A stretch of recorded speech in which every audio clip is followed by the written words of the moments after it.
c'est une logique de groupe que Laurent Blanc a choisie, c'est-à-dire qu'il il a enlevé deux joueurs qui a priori, entre guillemets en tout cas, ne manqueront pas au groupe, c'est-à-dire Gourcuff, parce qu'on sait qu'il a priori des relations difficiles avec certains cadres encore et que c'est pas quelqu'un qui sait facilement s'intégrer dans un groupe.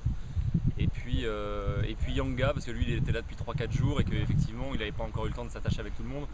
Donc voilà, il a resserré le noyau autour des joueurs qui étaient là depuis des semaines, des mois, et il a finalement fait sortir deux joueurs qui connaissaient un petit peu moins les autres. Alors effectivement, le choix le plus étonnant, c'est quand même celui du défenseur central, parce que Yanga était un joueur qui en plus pouvait dépanner à droite voire à gauche. Dans ces cas-là, maintenant, on se retrouve avec trois défenseurs axiaux de métier.